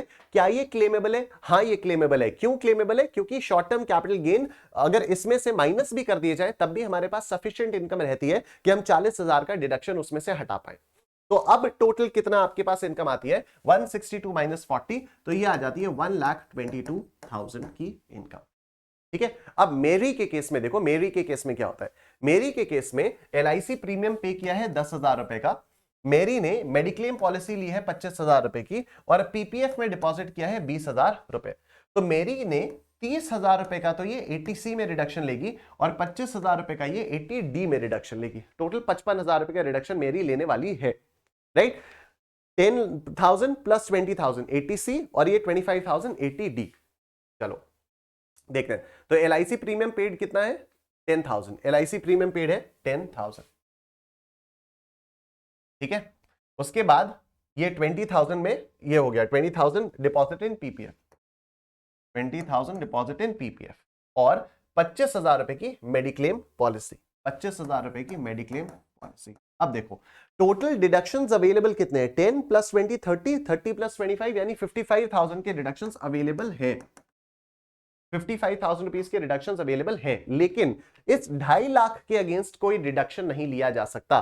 तो 381 माइनस 2.5 लाख करके देखो कितना आता है। 381 माइनस 2.5 लाख, सिर्फ 131 के ही डिडक्शंस लिए जा सकते हैं। आई होप आपको बात समझ में आ रही है, ठीक है। हम 3,81,000 की हमारी टोटल इनकम है, हमारे पास टोटल डिडक्शंस कितने हैं? 10 प्लस 20 प्लस 25 यानी 55,000 रुपीज के हमारे पास डिडक्शंस हैं, ठीक है। 55,000 रुपीज के हमारे पास डिडक्शन है, ठीक। तो इसमें अच्छा वेरी सॉरी, एक सेकंड, ये लॉन्ग टर्म कैपिटल गेन के अगेंस्ट भी आपको नहीं लिए जाएंगे, सॉरी सॉरी सॉरी, ठीक है। लॉन्ग टर्म कैपिटल गेन्स के अगेंस्ट भी आप चैप्टर 6A के रिडक्शंस नहीं ले सकते। बेसिकली कैपिटल गेन्स के अगेंस्ट आप चैप्टर 6A के रिडक्शंस नहीं ले सकते। एक तो लॉन्ग टर्म कैपिटल गेन्स के अगेंस्ट नहीं ले सकते जिनके भी स्पेशल रेट से टैक्सेबिलिटी होती है। वेरी सॉरी, मैंने गलत बोल दिया था, मैंने ये बोला था कि लॉन्ग के जो कैपिटल गेन्स है उनके अगेंस्ट आप ले सकते हो, नहीं, लॉन्ग टर्म कैपिटल गेन्स के अगेंस्ट भी आप डिडक्शन नहीं ले सकते। क्यों नहीं ले सकते? इसका एकदम सिंपल सा लॉजिक है, जो जो इनकम्स स्पेशल रेट से टैक्सेबल होती हैं उनके अगेंस्ट आप ग्रॉस टोटल इनकम में से डिडक्शन नहीं ले सकते हो, ठीक है। जो जो इनकम्स स्पेशल रेट से टैक्सेबल होती हैं, तो अभी लॉन्ग टर्म कैपिटल गेन्स 20% के रेट से टैक्सेबल होता है, ठीक है। लॉन्ग टर्म कैपिटल गेन्स 20% के रेट से टैक्सेबल होता है। Short term capital gains 111A वाला शेयर्स वाला 15% के रेट से टैक्सेबल होता है, ठीक है। Long term capital gains shares वाला 1 लाख तक एग्जेम्प्ट है, उसके ऊपर 10% से टैक्सेबल। तो लॉन्ग टर्म कैपिटल गेन्स तो पूरा का पूरा ऐसा हो गया जिसके अगेंस्ट आप चैप्टर 6A का डिडक्शन नहीं ले सकते, क्योंकि पूरा लॉन्ग टर्म कैपिटल गेन्स चाहे वो शेयर्स वाला हो चाहे वो अदर दैन शेयर्स वाला हो, वो स्पेशल रेट से ही टैक्सेबल होता है। पर short term capital gains shares वाला 15% के रेट से टैक्सेबल होता है, शेयर्स वाला 15% के रेट से टैक्सेबल होता है, तो उस पर आप डिडक्शन नहीं ले सकते, उसके अगेंस्ट आप चैप्टर 6A का डिडक्शन नहीं ले सकते। लेकिन शॉर्ट टर्म कैपिटल गेन्स अगर अदर दैन शेयर्स वाला है, जो नॉर्मल स्लैब रेट से टैक्सेबल होता है, उसके अगेंस्ट आप ग्रॉस टोटल इनकम, उसके अगेंस्ट आप चैप्टर 6A का डिडक्शन ले सकते हो, ठीक है। यहां पर आपके पास जो कैपिटल गेन्स है वो 1,20,000 रुपए के माने जाएंगे अब, ठीक है, क्योंकि 1 लाख पर जो लॉन्ग टर्म कैपिटल गेन्स है, तो इस पर सेल ऑफ जो भी प्रॉपर्टी वगैरह बेची गई है जो भी था, तो 1 लाख रुपए पर 20% के रेट से टैक्सेबिलिटी लगेगी, स्पेशल रेट ऑफ टैक्स हो गया। ये 20,000 रुपए पर 15% के रेट से टैक्सेबिलिटी लगेगी, ये भी स्पेशल रेट ऑफ टैक्स हो गया। तो जब भी आपको डिडक्शन क्लेम करना है, टोटल इनकम में से ये सारी इनकम्स माइनस करो जिन पर स्पेशल रेट पर टैक्स लगता है, और बची हुई इनकम पर आप डिडक्शन ले सकते हो। तो एक बार रोजी का भी दोबारा दिखा देते हैं। 162 में से 120 माइनस करना पड़ेगा, 162 में से 120 माइनस करेंगे तो 42,000 रुपीज तक का डिडक्शन लिया जा सकता था रोजी के केस में, ठीक है। 42,000 रुपीज तक का डिडक्शन लिया जा सकता था रोजी के केस में, और क्योंकि 40,000 है तो अलाउड था, राइट। मेरी के केस में अगर देखें तो 381 की टोटल इनकम है, माइनस कर देंगे 350, माइनस करेंगे 350, 3,81,000 माइनस 3,50,000, यह आता है 31। तो मेरी के केस में सिर्फ 31,000 तक का ही डिडक्शन लिया जा सकता है। क्यों? क्योंकि ये 1 लाख रुपीस का long term capital gains taxable होगा स्पेशल रेट से, दैट इज 20%, और short term capital gains 2.5 lakh रुपए का टैक्सेबल होगा स्पेशल रेट से, दैट इज 15%, ठीक है। तो ये हो गया आपका इसमें से तो 31,000 रुपीज तक का ही आप डिडक्शन ले सकते हो। तो टोटल डिडक्शन अवेलेबल 55,000 का है, पर क्लेमेबल 31,000 का ही होगा।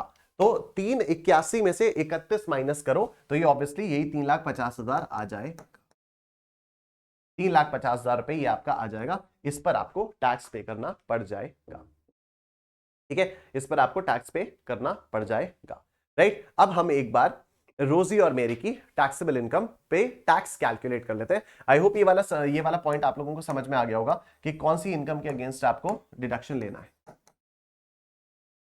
ठीक है, अब टैक्स कैलकुलेट करते हैं। देखो रोजी जो है वो नॉन रेजिडेंट है, इवन दो रोजी की इनकम 5 लाख से कम है, क्या इसको 87A का रिबेट मिलेगा? नहीं, इसको 87A की रिबेट नहीं मिलेगी। तो इस पे रोजी की टैक्स लायबिलिटी अगर कैलकुलेट करते हैं तो लॉन्ग टर्म कैपिटल गेन्स पे 20% का टैक्स लग जाएगा, तो 20,000 ये आ जाएगा। ठीक, शॉर्ट टर्म कैपिटल गेन्स पे 15% के रेट से टैक्स लगेगा, तो 20,000 पर 15%, 20,000 पर 15%, यह आ गया 3,000 रुपए, यह आ गया आपका 3,000 रुपए। ठीक है, बैलेंस इनकम आपकी कुछ बचती है क्या? बैलेंस इनकम डेफिनेटली आपकी बचती है। टोटल इनकम आपकी 122 थी, 122 में से 120 हटा दो, तो 2,000 रुपए पर जो भी बैलेंस इनकम है आपकी, उस पर कोई टैक्स नहीं लग जाएगा, उस पर बिल्कुल भी आपका कोई टैक्स नहीं लगेगा। ठीक है, उस पर आपको कोई टैक्स नहीं लगेगा। ठीक, नॉन रेजिडेंट के केस में ये जो लॉन्ग टर्म कैपिटल गेन होता है, नॉन रेजिडेंट के केस में ये जो लॉन्ग टर्म कैपिटल गेन होता है, उसको आप बेसिक एग्जेम्पशन लिमिट के अगेंस्ट भी सेट ऑफ नहीं कर सकते हो। रेजिडेंट के केस में आप कर सकते हो। रेजिडेंट के केस में जैसे अगर आपके पास कोई लॉन्ग टर्म कैपिटल गेन है, तो आपने लॉन्ग टर्म कैपिटल गेन को, अगर अदर इनकम आपकी बेसिक एग्जेम्पशन से कम आ रही है, अदर इनकम अगर आपकी 2.5 लाख से कम है, तो जितना भी लॉन्ग टर्म कैपिटल गेन या शॉर्ट टर्म कैपिटल गेन है, उसका आप बेसिक एग्जेम्पशन में बेनिफिट ले सकते हो। ये सब हमने कैपिटल गेन्स में पढ़ा था। ठीक है, तो रोजी के केस में टैक्स ऑन बैलेंस इनकम 2,000 पर कोई भी वो नहीं आएगा, हेल्थ एंड एजुकेशन सेसेस पर लग जाएगा, तो ये 23,000 हो जाएगा, 23,000, और इस पर 4% का, 23,000 पर 4% का ये लग जाएगा 920, 920, तो 23,920 ये आपकी टोटल टैक्स लायबिलिटी आ जाएगी। ठीक है, ये आपकी टोटल टैक्स लायबिलिटी यहां पर आ जाएगी। अब अगर मैं मेरी के बारे में बात करता हूं, तो देखो मेरी की इनकम कितनी है टोटल? मेरी की इनकम है 3.5 लाख रुपए, मेरी की इनकम है 3.5 लाख रुपए। अदर देन कैपिटल गेन्स तो कुछ भी नहीं है, मेरी की income other than capital gains तो कुछ भी नहीं है, तो सारी की सारी जो इनकम है वो 3.5 लाख रुपए की है। ठीक है, मेरी को 2.5 लाख तक का एग्जेम्पशन है। देखो रोजी के केस में 2.5 लाख तक का एग्जेम्पशन हमने नहीं दिया, टोटल इनकम 122 थी, 2.5 लाख में 2.5 लाख तक आपका एग्जेम्पशन आ सकता था। ठीक है, 2.5 लाख तक तो कोई टैक्स नहीं था। लेकिन नॉन रेजिडेंट्स के केस में ये जो आपके कैपिटल गेन्स होते हैं, इसको आप बेसिक एग्जेम्पशन लिमिट के का भी बेनिफिट इसमें आप नहीं ले सकते। ये सब हमने कैपिटल गेन्स में पढ़ा था। जो रेजिडेंट्स हैं उनके केस में हम ऐसा कर सकते हैं कि जैसे 3,50,000 रुपए पूरी की पूरी इनकम आपकी कैपिटल गेन्स की है, बेसिक एग्जेम्पशन लिमिट 2.5 लाख तक की खाली पड़ी रहेगी। अगर आपने लॉन्ग टर्म कैपिटल गेन्स पर 20% लगा दिया, शॉर्ट टर्म कैपिटल गेन्स पर 15% लगा दिया, तो 2.5 लाख तक की बेसिक एग्जेम्पशन तो खाली पड़ी रही। तो रेजिडेंट्स के केस में हम ऐसा कर देते हैं कि चलो ठीक है, आप इनमें से किसी का भी, जिसका भी आपको बेनिफिट लेना है बेसिक एग्जेम्पशन के अगेंस्ट, आप उसका बेनिफिट ले सकते हो। तो अब आप बताओ आप किसका बेनिफिट लोगे? 1 लाख रुपए लॉन्ग टर्म का बेसिक एग्जाम्पशन में बेनिफिट लोगे, या 2.5 लाख रुपए शॉर्ट टर्म कैपिटल गेन्स का बेसिक एग्जाम्पशन में बेनिफिट लोगे? जाहिर सी बात है लॉन्ग टर्म का लोगे ना, क्योंकि लॉन्ग टर्म पे आपको 20% के रेट से टैक्स देना पड़ रहा है, और शॉर्ट टर्म पे आपको 15% के रेट से टैक्स पे करना पड़ रहा है। तो लॉन्ग टर्म 2.5 लाख की आपकी बेसिक एग्जाम्पशन लिमिट है, 2.5 लाख में से पहले तो आप 1 लाख लॉन्ग टर्म माइनस कर दो, अभी भी बेसिक एग्जाम्पशन 1.5 लाख की बची हुई है। अब इस 1.5 लाख में से ये जो 2.5 लाख है, इसमें से 1.5 लाख आप बेसिक एग्जाम्पशन में डाल दो। ठीक है, तो अब शॉर्ट टर्म कैपिटल गेन सिर्फ 1 लाख का बचा, जिस पर आपको 15% के रेट से टैक्स देना पड़ेगा। ठीक है, बेसिक एग्जाम्पशन लिमिट आपकी 2.5 लाख की थी, बेसिक एग्जाम्पशन लिमिट आपकी 2.5 लाख की थी। ठीक, एलटीसीजी आपके 1 लाख, एसटीसीजी आपके 2.5 लाख। ठीक, अगर आप चाहते कि ये 2.5 लाख पूरा का पूरा यहां पर कर दें और इस 1 लाख पर 20% के रेट से टैक्स दो, तो आपकी टैक्स लायबिलिटी कितनी आएगी? 20,000 रुपए की आ जाएगी। आपकी टैक्स लायबिलिटी 20,000 रुपए की आ जाएगी। मैं आपसे क्या कह रहा हूं? मैं कह रहा हूं इस 2.5 लाख में आप पहले एलटीसीजी को सेट ऑफ कर दो। ठीक है, तो एलटीसीजी 1 लाख रुपए यहां पर सेट ऑफ हो गया। अब एलटीसीजी कुछ नहीं बचा, अब एलटीसीजी कुछ भी नहीं बचा। अब एसटीसीजी बचा है 2.5 लाख का, और बेसिक एग्जाम्पशन में 1.5 लाख का बचा हुआ है। तो इस 2.5 लाख में से 1.5 लाख आप निकाल दो बेसिक एग्जाम्पशन लिमिट में, 1 लाख आपका ये बचा, 1 लाख आपका ये बचा। इस पर 15% के टैक्स, 15% से टैक्स लगेगा, तो 15,000 की टैक्स लायबिलिटी आएगी। ठीक, अगर आपने 2.5 lakh short term capital gains basic exemption limit के अगेंस्ट डाल दिया, तो 1 lakh long term capital gains पर आपको 20% के रेट से टैक्स देना पड़ेगा, तो 20,000 रुपए टैक्स लायबिलिटी आ जाएगी। अगर आपने लॉन्ग टर्म कैपिटल गेन को पहले एडजस्ट किया और उसके बाद शॉर्ट टर्म कैपिटल गेन्स को 1.5 लाख तक एडजस्ट कर लिया, तो 1 लाख पर अब आपको 15% के रेट से टैक्स देना पड़ेगा, और सिर्फ 15,000 रुपए की टैक्स लायबिलिटी आएगी। ऐसा अलाउड है लॉ में। ठीक है। तो देखो tax on long term capital gain ये कुछ भी नहीं होगा, ये आपका 15,000 रुपए का हो जाएगा, ये आप आ जाओ 15,000 रुपए। और अब देखो क्योंकि आपकी टोटल इनकम 5 लाख से कम है, आपको रिबेट भी मिलेगी, नॉन रेजिडेंट के केस में रिबेट भी नहीं थी, ठीक है। ये आ गया 15,000। अब टैक्स लायबिलिटी आपकी आती है 15,000 और रिबेट आपकी आती है 12,500, तो 12,500 आपका यहां पर लेस हो जाएगा, 12,500 आपका यहां पर लेस हो जाएगा, और 15,000 माइनस 12,500 ये आता है 2,500 रुपए। 2,500 इस पर हम हेल्थ एंड एजुकेशन सेस लगा देंगे 4% का, तो 100 रुपए का ये आ जाएगा, तो 2,600 आपकी टैक्स लाइबिलिटी निकल कर आ जाएगी। आई एम श्योर सबको समझ में आ गया। बोलो निश्चय फॉरएवर, बोलो निश्चय फॉरएवर, निश्चय फॉरएवर, बोलो निश्चय फॉरएवर। ठीक है जी, आई होप ये वाला क्वेश्चन आपको समझ में आ गया होगा, काफी सारी चीजें, दिमाग खुला होगा। कैपिटल गेन्स का रिवीजन हो गया। तो आज वाले जो कॉम्प्रिहेंसिव क्वेश्चन से बड़े तगड़े थे, ठीक है। आज हमने काफी सारा सैलरीज का रिवीजन हो गया, काफी सारा हमारा उसका रिवीजन हो गया। अभी तक तो जो भी ये कॉम्प्रिहेंसिव क्वेश्चंस आते तो उनमें सिर्फ पीजीबीपी पर ही फोकस दिया जाता था या आईएफओएस पर फोकस दिया जाता था, ठीक है। लेकिन अभी आज जो हम लोगों ने क्वेश्चन किया उसमें सैलरीज पर, आज हमने जितने भी क्वेश्चंस किए सैलरीज पर अच्छा खासा फोकस हो गया, कैपिटल गेन्स पर अच्छा खासा फोकस हो गया, सेट ऑफ वाला हो गया, सेट ऑफ वाला भी किया ना हमने, टीडीएस वाला हुआ, बहुत सारी चीजें आज हम लोगों ने यहां पर कवर की हैं। अब बस जितने भी क्वेश्चंस हम लोगों ने किए हुए हैं उनकी आप लोग प्रैक्टिस करते रहिए। आज के लिए इतना ही रखते हैं, 1 घंटा 20 मिनट हो गया आज के लिए, मोर देन इनफ है। इतने क्वेश्चंस की आप लोग प्रैक्टिस करो, शुरुआत से अभी तक जितने भी क्वेश्चंस किए उसकी आप लोग प्रैक्टिस करो। और मैं आपको फटाफट से बता देता हूं अनअकैडमी प्लस का आपको सब्सक्रिप्शन कैसे लेना है। तो आप अनअकैडमी की वेबसाइट पर आएंगे, अनअकैडमी की वेबसाइट पर आने के बाद, unacademy.com की वेबसाइट पर आने के बाद पहले तो आप बिस्किट्स खा लेंगे, उसके बाद स्टार्ट लर्निंग पर क्लिक करेंगे। स्टार्ट लर्निंग पर क्लिक करने के बाद आप यहां पर सीए पर जाएंगे, सीए पर आने के बाद आप सीए इंटरमीडिएट पर क्लिक करेंगे। इंटरमीडिएट पर क्लिक करने के बाद आपके सामने ये वाला पेज खुल जाएगा, यहाँ आप सब्सक्रिप्शन प्लान्स पर क्लिक कर दीजिएगा। सब्सक्रिप्शन प्लान्स पर क्लिक करने के बाद आपके सामने ये वाला पेज खुल जाएगा, यहाँ पर आपको 3 ऑप्शंस मिलेंगे, लाइट, प्लस और आइकॉनिक। आप गेट प्लस पर क्लिक करेंगे, गेट प्लस पर क्लिक करने के बाद आपके सामने ये वाला पेज खुल जाएगा और यहां पर आप मेरा कोड यूज करेंगे निश10, और निश10 करने पर आप अप्लाई करेंगे। अप्लाई करने से आपको मैक्सिमम पॉसिबल डिस्काउंट मिल जाएगा, राइट। तो ये 15 फरवरी तक ऐसा है कि 30% आप बचा सकते हो, क्योंकि 16 फरवरी से आपके प्राइसेस बढ़ने वाले और आपको 20% का ऑफर मिल जाएगा। आज तारीख क्या है, आज 14 फरवरी है, तो 14 फरवरी तो मतलब बस आज और कल के लिए ऑफर वैलिड है आपके लिए, ठीक है। तो ये आप कर लीजिएगा, ठीक है। चलो जी, thank you so much everyone, take care, अपना ध्यान रखो, बाय बाय। मिलते हैं कल शाम को 9 बजे, कल रात को 9 बजे, और इस चैप्टर को निपटाते हैं। जितने भी क्वेश्चंस होंगे उतने क्वेश्चंस हो जाएंगे। बाकी क्वेश्चंस के सॉल्यूशंस मैं आप लोगों को कल ही प्रोवाइड करवा दूंगा, तो कल आप उसको जो बाकी मतलब जो नोट्स में बाकी क्वेश्चंस हैं तो उन सबके फिर मैं सॉल्यूशंस डाल के अपलोड कर दूंगा। जैसा मैंने आपको कल भी बताया था कि जितने क्वेश्चंस हम लोग यहाँ पर क्लास में करेंगे उतने तो आप हम लोग क्लास में करेंगे ही करेंगे, लेकिन उसके बाद अगर कुछ भी क्वेश्चंस बच जाते हैं तो उसके मैं आपको सॉल्यूशंस दे दूंगा, ठीक है। ब्लैंक स्पेसेस नहीं, सॉल्यूशंस दे दूंगा। तो आपने अगर अभी तक प्रिंट आउट निकलवा भी लिया है तो आप सॉल्यूशंस देखकर या अपने आप से सॉल्व करके उसको अपने सॉल्यूशन से वेरीफाई कर सकते हो, ठीक है। चलो sir, thank you so much everyone, take care, अपना ध्यान रखिए, बाय बाय। अच्छा हाँ, वीडियो में कमेंट करके बता देना कैसा लगा और लाइक कर देना वीडियो को।